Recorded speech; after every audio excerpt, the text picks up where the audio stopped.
Hi there, Pisces, and welcome back to my channel, the Zodiac Love Tarot. I'm Jennifer Winters, and this is your Pisces July 2020 Astrology Tarot reading. Now, I'm doing this reading early because we have a lot to focus on for the month of July, and I want you to be ahead of the game so that you know how to prepare, and I want you to also know why things are happening the way they are, and we're going to be talking about you going inward in your emotions and also about your money because you're going to have a lot of focus on that. So if you're ready to hear this message, please do me a favor and type down below in the comments box that I'm ready to hear this message, and that way I get to engage with you, okay?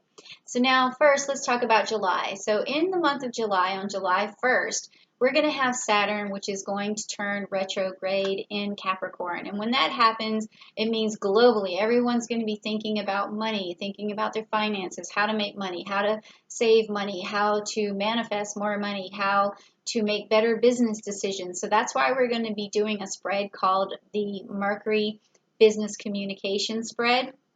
And then also what you're going to notice is that you're going to be focusing on yourself a lot in the month of July. And that is because on July 7th, we are going to have Ceres, which is going to go retrograde in the sign of Pisces, meaning that you are going to want time for yourself. Whereas you have been paying a lot of attention, nurturing, and unconditional love to people in your family or even your relationship, it's been very draining. And you are going to need to reflect, you're going to need to recharge, and you're going to be starting to think about yourself and what's best for yourself. So you're going to notice that your relationships are going to go on the back burner for that. And then on July the 11th, we're going to have Chiron, which is going retrograde in the sign of Aries, meaning that any old patterns or negative habits or just negative behaviors that you would like to get rid of, that you know if you get rid of them, you're going to have a lot of personal achievement and growth, and you're really going to change. That is all going to happen on July the 11th because you're going to be heading face on and head on into those problems and really working those out, even karmic problems. And then also by the end of the month on July 27th, Jupiter is going to go sextile to Neptune, meaning that all of this work that you've done on yourself is really going to start to manifest and pay off, and new pathways and new opportunities are going to open up. And even if it was a business plan, those things are going to work out, and you're going to notice that jump start on July the 20th with that new moon. You're going to say, oh, okay, I do feel better, and all these changes that I'm making are going to have made me feel better. So with that, let's go back and start with this Mercury business spread reading. And this is going to be talking about how you operate your business, how you negotiate, how you follow up, what your goals are, what's standing in your way, all that good stuff. And I know we talked about money in June, but this is all carrying over, and the stars are showing that it's carrying over in terms of securing money, especially with Saturn going retrograde into Capricorn. It's going to be doing that until December. So people are really going to start trying to stockpile some money before December. Okay, so let's see what your new vision is, Pisces, for making money. Why do you need it? What's the concern behind it? All of that good stuff. What's your vision for money? Okay, so you've got Centaurus, which is the 8 of Pentacles. And that's got the Saturn energy in it, and it's also got some Virgo energy. So this tells me that what you want, Pisces, is a direction to make money, and you also want to be able to stay consistent with making money, and also you want some authority over your money. So you want direction, and you want authority over your money. You want persistence. This is an interesting card to have because it's saying to me that you're willing to work for the money, but you're definitely looking for it. And it's also going to be money that you need for your basic to carry out basic needs.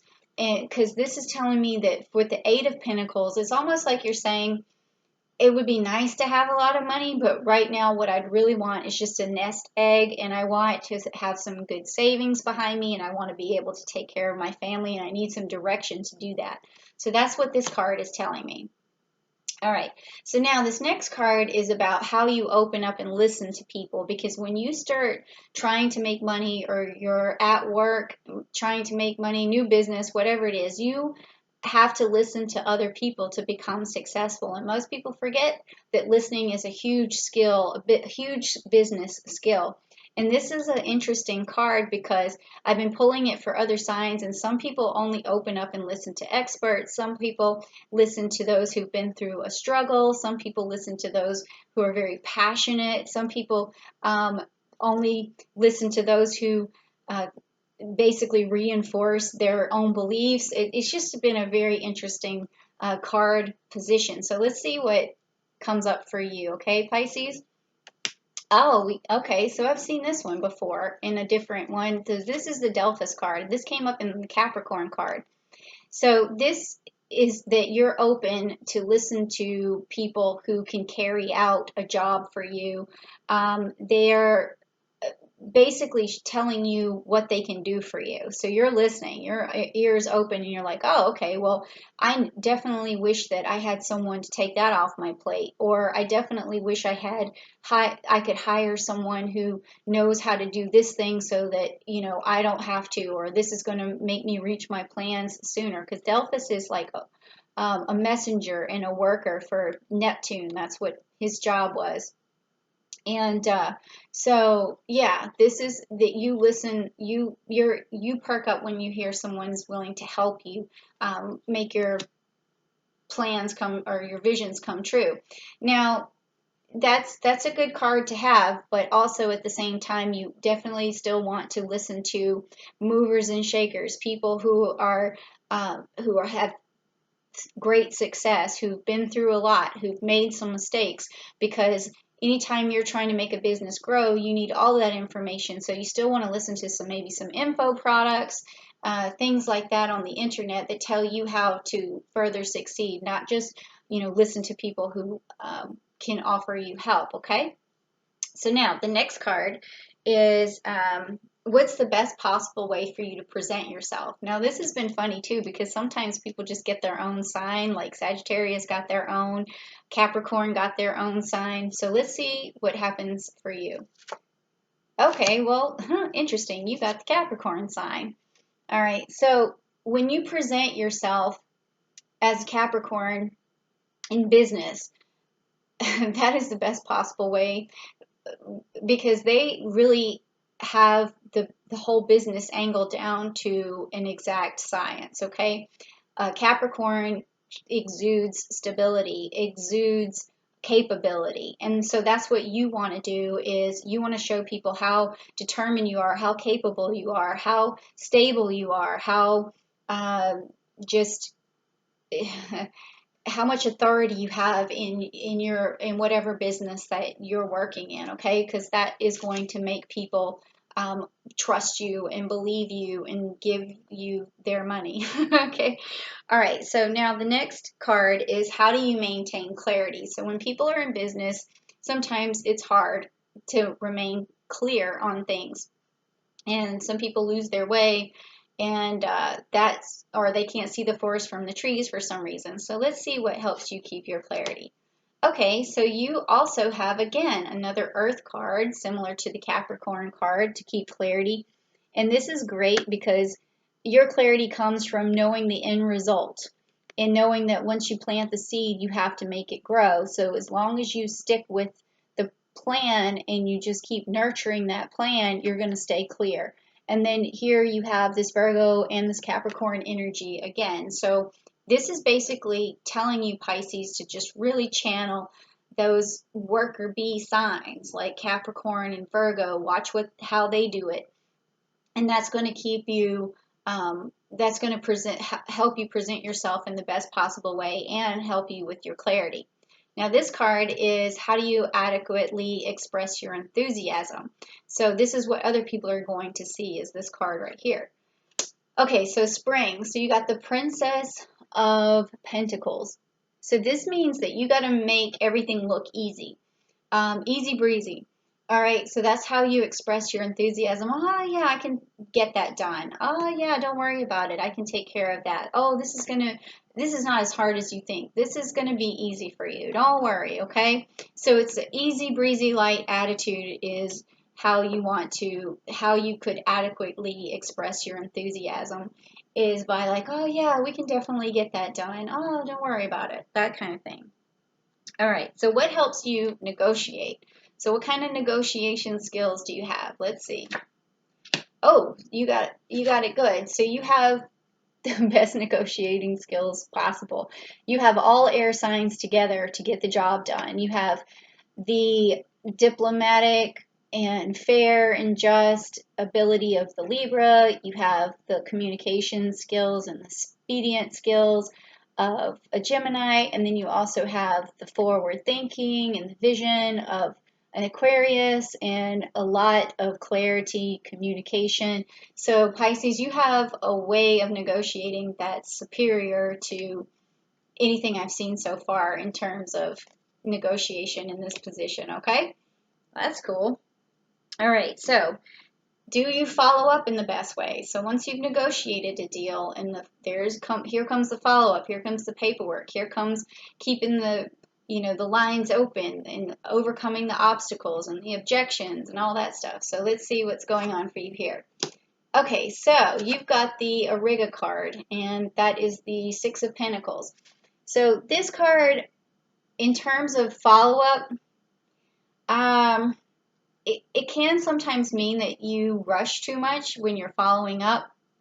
Make sure that you take time with your follow-ups, with your emails, with your text messages. Make sure that none of them are rushed because you might say the wrong thing. My suggestion sometimes for a person in this position with follow-up is to always send an email to yourself first. Like say you're sending an email and it has an attachment.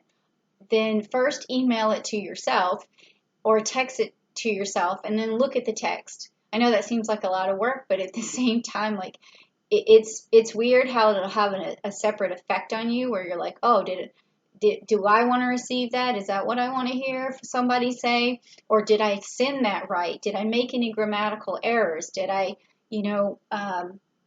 get my point across? So when you send it to yourself first, it gives you that second eye, that proofread that you need. So that seems like this is what this card's trying to tell me. Now, this looks good so far because it's like you're manifesting a lot of different signs to get your job done. You're manifesting Capricorn energy, Virgo energy, some more Virgo here, and then all of the air signs you're using. So what would be standing in your way then, Pisces, if you're not using all these resources to your best advantage? So let's see what could be standing in your way.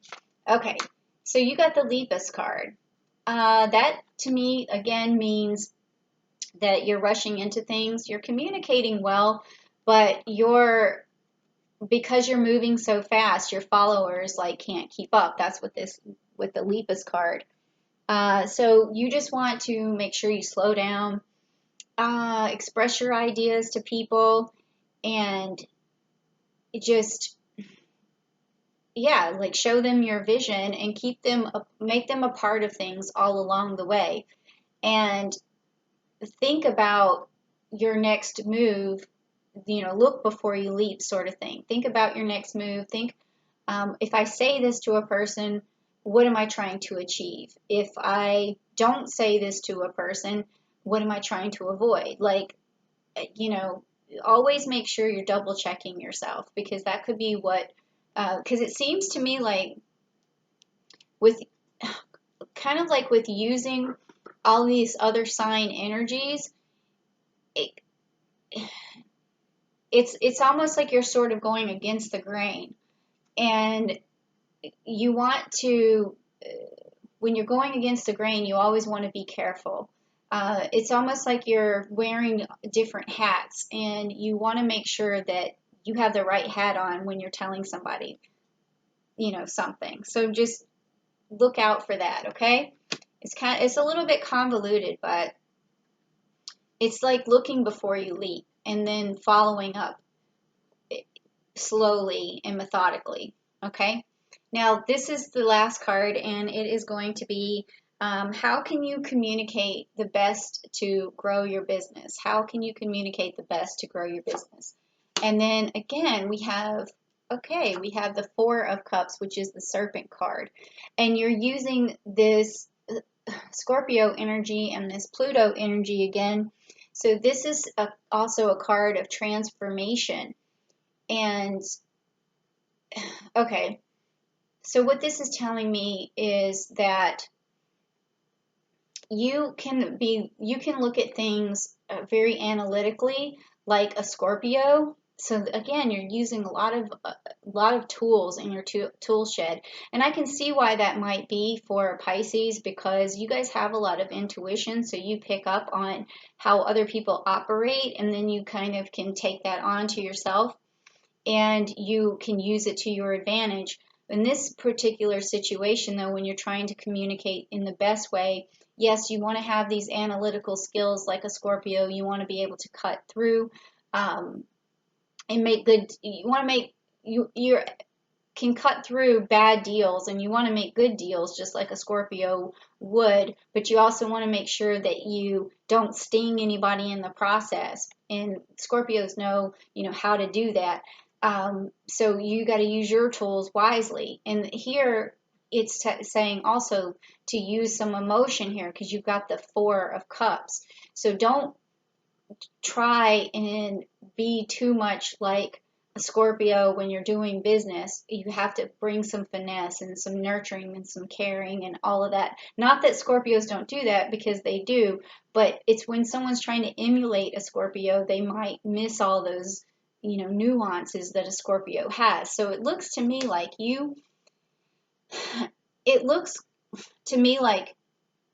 from the whole of this spread that you might be a little shaky on how to be a good business person. And so you're taking pieces of things that you see from other good business workers, and you're trying to kind of make a mosaic out of it and then perform.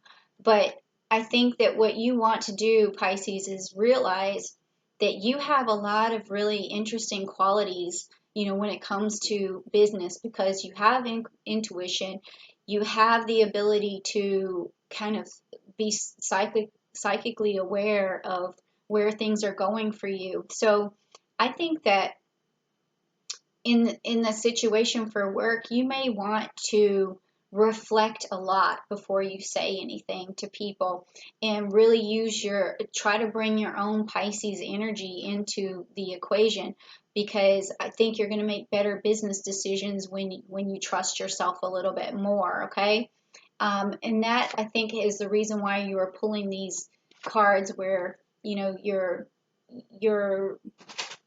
kind of you got to look before you leap. So look at yourself first. Look at your own resources. Look at who you are. Look at where your intuition is taking you, and feel out a situation and reflect on that situation before you make any decisions. Because even though you have this ability to emulate people who have these work skills, you have skills too. So just remember that, and always check with yourself before you make any decisions, because I think you want to learn to trust yourself a little bit more based on this reading. Okay. All right. So Pisces, that was super interesting. I like where your head's at. I just want you to, look inward a little bit more. And that's going to be a perfect time to do that, is this month on July the 7th and July 11th. Just really look inward. Look at your qualities of what you can do in business that's really going to help you along. And maybe we'll get a different reading for you next time where we see a lot of Pisces energy in that, okay? So if you like this message, Pisces, please do me a favor and hit the like button, and also subscribe to the channel so that you can get more readings. And then also leave a comment down below. Tell me, I want to hear you say what you're good at in business, because that would make me happy to hear that, okay? And then also, if you want a personal reading, please don't hesitate to email me at askjenniferwinters@gmail.com. All right, Pisces, see you next time. Bye.